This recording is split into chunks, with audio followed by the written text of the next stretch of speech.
नमस्कार दोस्तों, आपका स्वागत है आपके अपने YouTube channel Vidhi judicial academy में। मेरा नाम है Vijendra Verma and I am the director founder of the Vidhi judicial academy. We provide coaching for the judicial services exams, and through this video we are trying to reach out to you to provide you full professional exam oriented coaching for the judicial services, and that is free of cost. We are going to provide you the entire foundation course including all the books, including all the details, whether it is required for the prelims or mains or for the guidance for the interview. Section 2 inquiry, most confusing definition but most important definition for your exam. Earlier it was defined under section 2G CRPC and now it is defined under section 2K BNSS. Inquiry, this is in inquiry, not enquiry, right? Inquiry क्या है? अब देखो बबुआ, चलिए ऐसे पहले पढ़ लेते हैं। Inquiry means every inquiry other than the trial conducted under the Samhita by a magistrate or a court. एक मजिस्ट्रेट या न्यायालय के द्वारा कंडक्ट की हुई कोई प्रत्येक इंक्वायरी जो कि ट्रायल नहीं है। और ये क्वेश्चन मैं इंटरव्यू में जरूर पूछता हूँ। मैं कहता हूँ भाई तुम बहुत डीप में मत जाओ, मैं जाता ही नहीं। मैं आपको ये इतना दर्द परेशान नहीं दूंगा कि सर ने तो बहुत डिफिकल्ट पूछ लिया, बस मुझे इंक्वायरी का मीनिंग समझा दो। तो जनरली यही होता है, आप लोगों को इंटरव्यू में जाना है, इसलिए पहले दिन से बोल रहा हूं कि आपके डिफिकल्ट क्वेश्चन का आंसर आपने नहीं दिया चलेगा, आपने बेसिक टर्म्स टर्मिनोलॉजी नहीं समझाई, ये नहीं चलेगा। मैथमेटिक्स के पॉइंट ऑफ समझाता हूँ। मैथमेटिक्स में किसी को डिफरेंशियल इक्वेशन का, अलजेब्रा का, ट्रिग्नोमेट्री का उस लेवल के क्वेश्चन नहीं आया, कोई बात नहीं।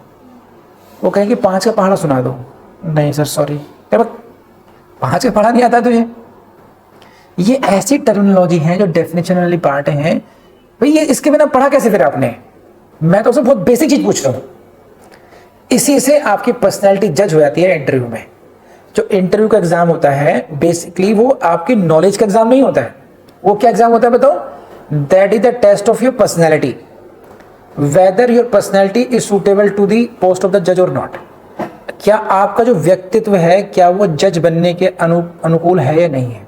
और वो कैसे चलेगा पता? उसका कोई ब्लड सैंपल तो लेंगे नहीं अलग से कि कितना ऑनेस्ट है, कितना कैसा क्या इसका, वो तो 15 मिनट के अंदर जज करना है। 15 मिनट के अंदर वो उन क्वेश्चन आंसर के हिसाब से ये चल जाएगा पता कि इसको अंदर लेना नहीं लेना इसको। और उसमें सबसे बड़ी बात होती है कि आपका कॉन्फिडेंस, आप कितना ऑनेस्ट हैं। आपने कहा नहीं आपको क्यों जज बनना चाहिए? Sir I am the honest man, ठीक है, I have good command over. No, अब आपसे पूछा गया इंक्वायरिंग का मीनिंग।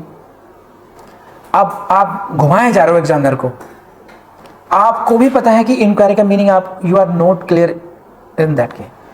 तो अगर आपको क्लियर नहीं है पता और फिर भी आप ड्रैग कर रहे हो तो इसका मतलब पता क्या हुआ? नॉलेज तो है ही नहीं, you are manipulative and you are not honest as well.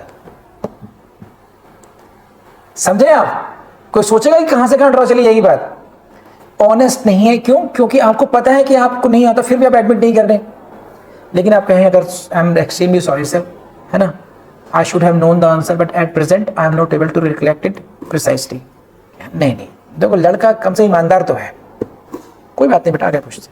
Are you getting point? Interview के लिए बहुत जरूरी सारी चीजें, बेसिक चीजें आनी बहुत जरूरी हैं। और कहीं जहां पर कंफ्यूजन होता है, कई बार यहाँ पे कंफ्यूजन होता है इंक्वायरी के मीनिंग पे। तो मैं आपको इंटरव्यू के लिए भी थोड़ा गाइड इसलिए कर रहा हूँ ताकि आपके माइंड में फिट हो कि ये जब आप रटें, जब आप समझे इसको, तो आपको ये ना लगे यार क्यों ही करना है, मैं तो टिक कराऊंगा। अरे भाई टिक तो कराएगा, कल को इंटरव्यू में जवाब देना है तुझे, फिर कैसे करेगा? फिर दोबारा पढ़ेगा, फिर टाइम नहीं मिलता उतना। इंक्वायरी नहीं समझा पाते स्टूडेंट्स इंटरव्यू में आने के बाद। क्यों? क्योंकि फिर वो सकते बेसिक नहीं, उनका ध्यान रहता है कि टिपिकल चीजों पर ध्यान देते हैं, फिर भूल जाते हैं। तो इंक्वायरी को समझते हैं। इंक्वायरी में क्या है देखो, every inquiry other than trial. तो there are 2 words, inquiry and trial.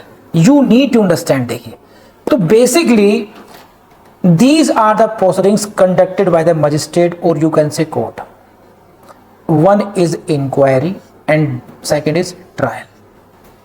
Investigation is always conducted by the police. So these are three terms: inquiry, trial and third is investigation. इनका difference main से पूछते हैं.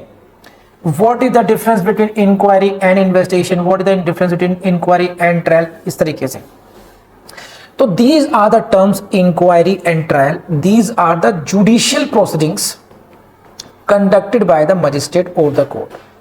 तो यानी कि अगर court के आगे अब मान लीजिए महामहिम नहीं न्यायमूर्ति बांसुरी मैडम होल्ड कर रही है कोर्ट को.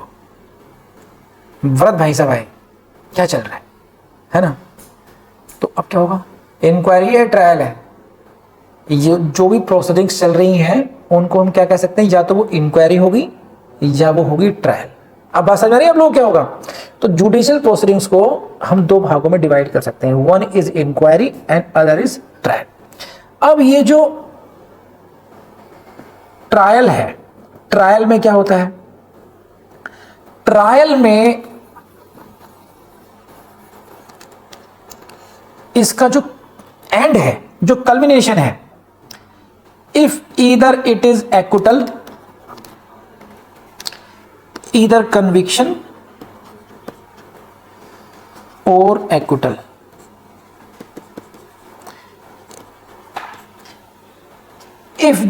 if that proceeding ends either in conviction or acquittal, it will be trial.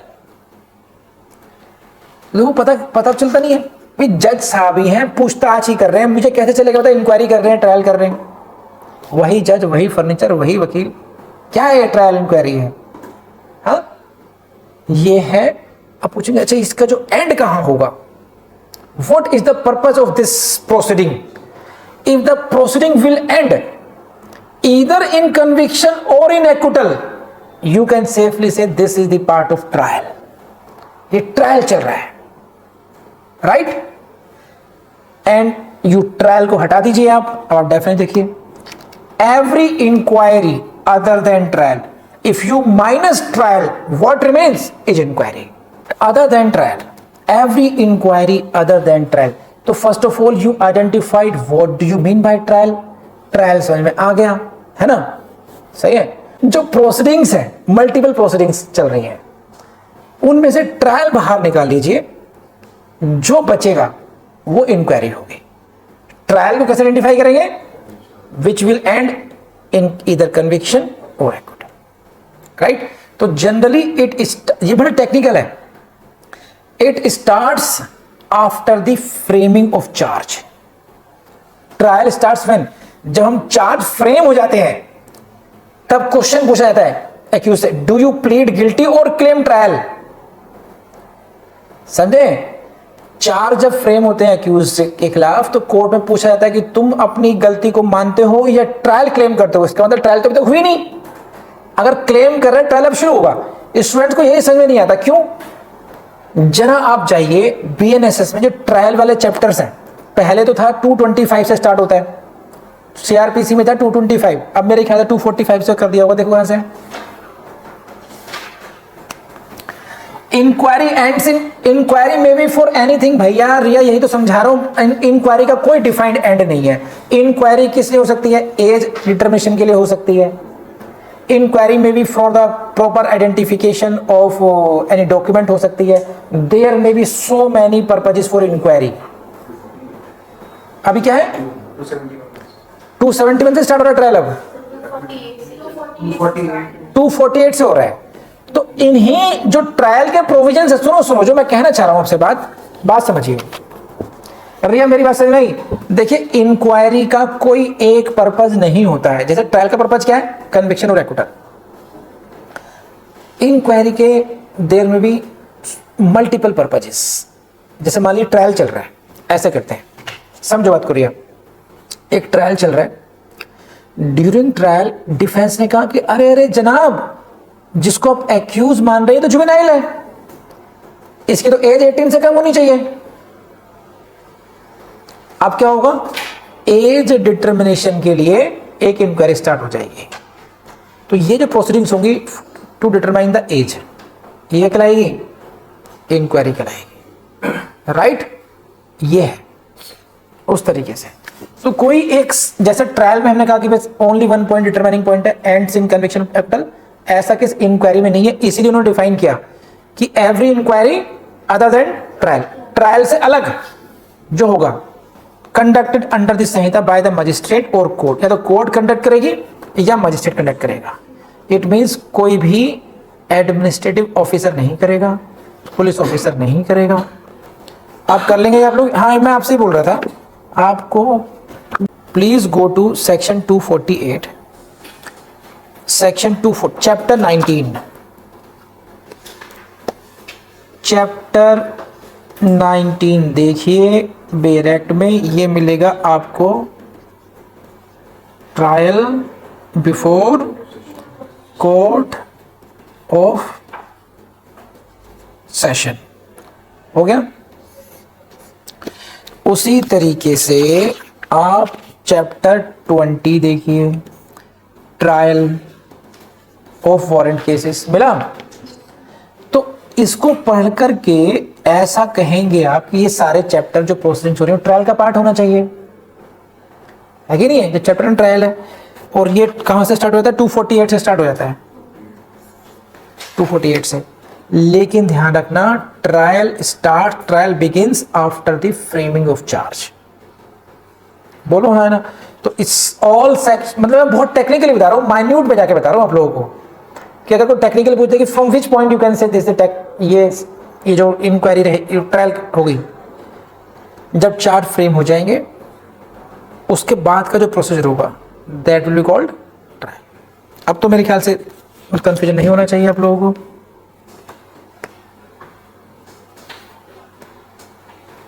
Now आज इन्वेस्टिगेशन, कहां पर डिफाइंड है इन्वेस्टिगेशन? प्रीलिम्स में क्वेश्चन पूछेगा इन्वेस्टिगेशन, 2H में था पहले। ये investigation includes all the proceedings under this Samhita conducted by police officer or by any person other than a magistrate who is authorized by the magistrate in this behalf and for what? For collection of evidence। इसको समझ लीजिए इस तरीके से। Again यहां से बहुत question आएंगे। Every proceedings for the collection of evidence is called क्या? इन्वेस्टिगेशन कहलाएंगे। कर लेंगे आप लोग? इन्वेस्टिगेशन को लिंक कर दीजिएगा कलेक्शन ऑफ एविडेंस के द्वारा। Now who conducts the investigation? Police officer. It is conducted by police officer. लेकिन भगवान क्वेश्चन यहां से भी है, क्या कोई प्राइवेट व्यक्ति भी इन्वेस्टिगेशन कर सकता है? Answer is yes. Why? Answer is here, conducted by police or it may be conducted by any person. Who is this any person? Just he must be other than a magistrate. Magistrate से जो अलग होगा, and again number 2, who is authorized by a magistrate in this behalf. तो by a police, या तो police officer के द्वारा होगा या फिर कोई any other person। any other person कौन है? Who is authorized by the magistrate and he is not the magistrate other than the magistrate in this behalf। बोलो yes or no, कर पाएंगे?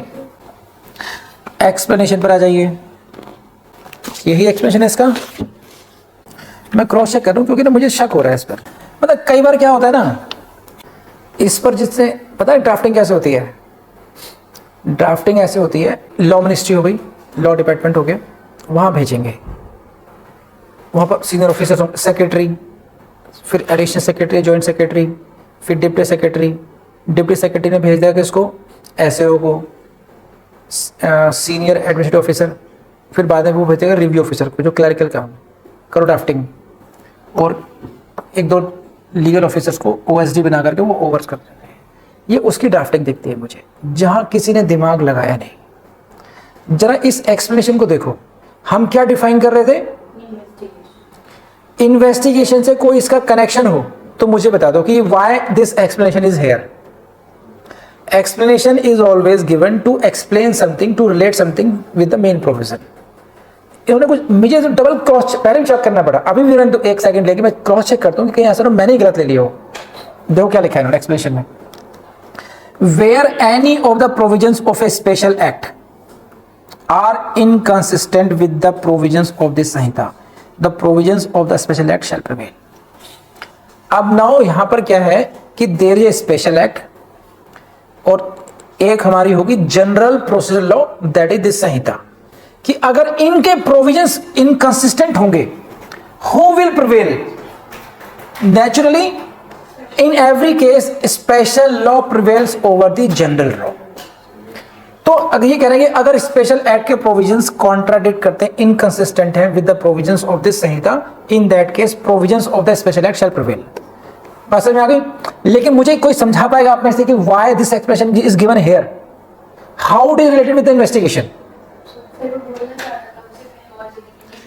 उसे कहीं भी उसने तो कहीं भी छाप ना चल, ये वैसे ही है